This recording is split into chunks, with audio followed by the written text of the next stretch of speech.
To help give us some insight on how bullying works and what we can do to prevent it, I spoke to two psychologists, Dr. Spinelli-Nannen from AIC, who will talk specifically about children bullying, and Dr. Susan Whitbourne from UMass Amherst, who will tell us more about adult bullying. Let's start off with Dr. Spinelli-Nannen.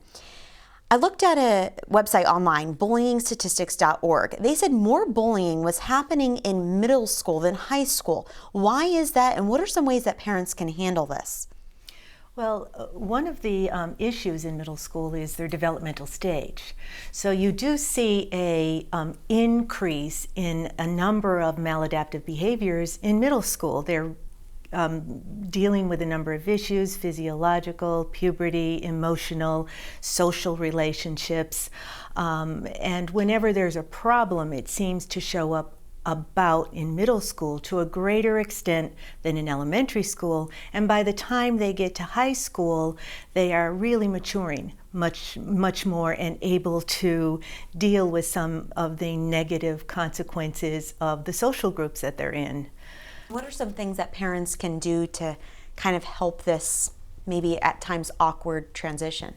Well, first, remember that children practice for real life in the social relationships and the social environment of school.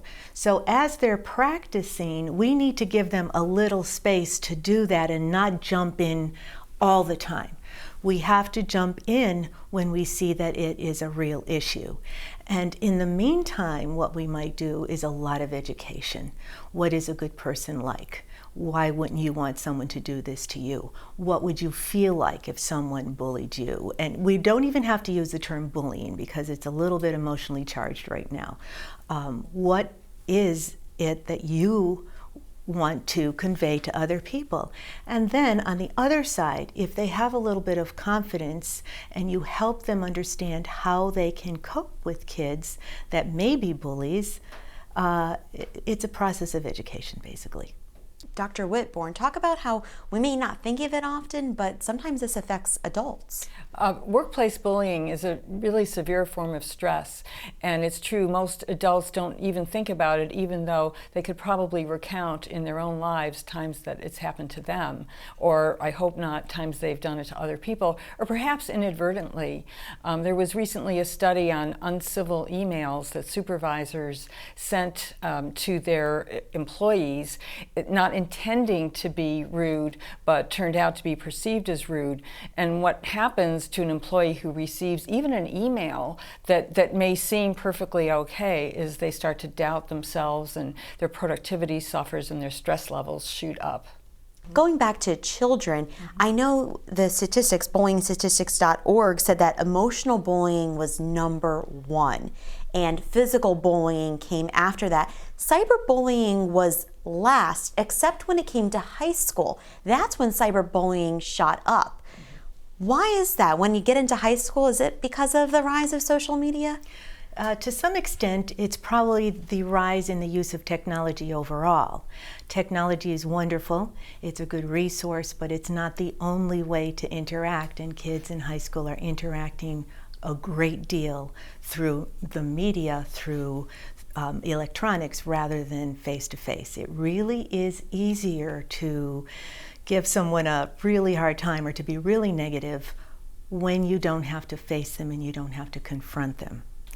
I think that probably what's happening is that we will see as we go along, unless we educate children about the social media, you're going to see an increase of that in high school.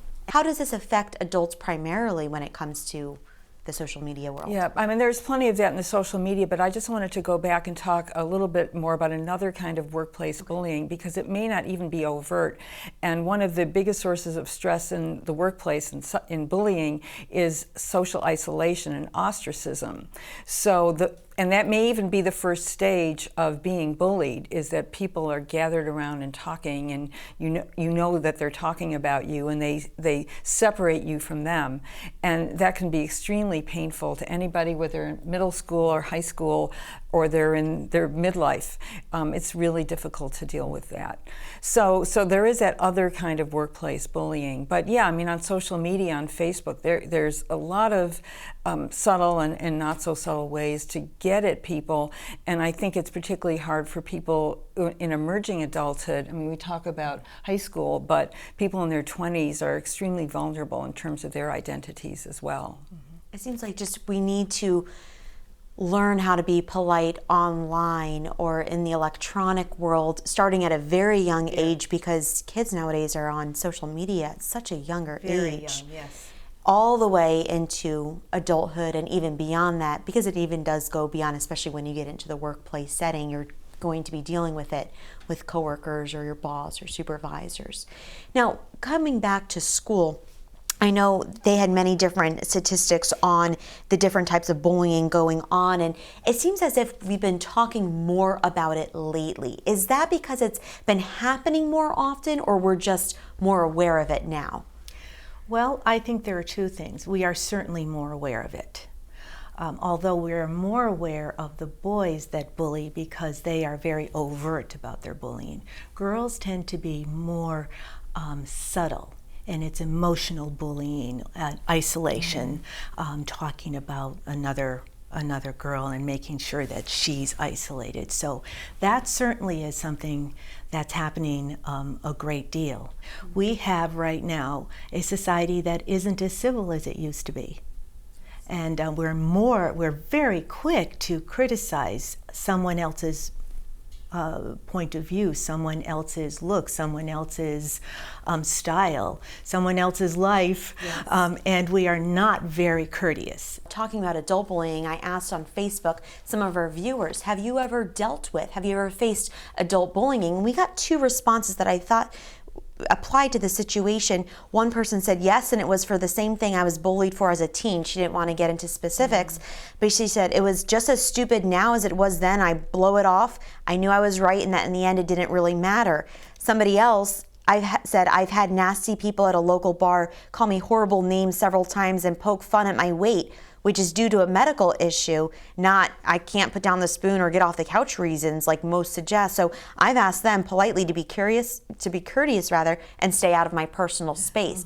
Do you feel that's the best way for adults to be able to handle that maybe more confrontational type of bullying? Oh, absolutely. I think that in the second case, I take it, did exactly the right thing. And that's what many people don't even realize, that they're bullying. They're unintentionally rude, or just being, it's in a social situation. I mean, there could be all kinds of factors, probably alcohol being involved, but whatever the context, talking to somebody and expressing your feelings, saying how it makes you feel, and trying to get them to empathize with you and see it on their level, because that's a difference between kids and adults. You'll have a better luck talking to adults and asking them if they will just put themselves in your place and how would they feel. All right, great. Well, thank you so much for your time, Dr. Spinelli-Nannen, and Dr. Whitbourne, thank you so much. Thank you.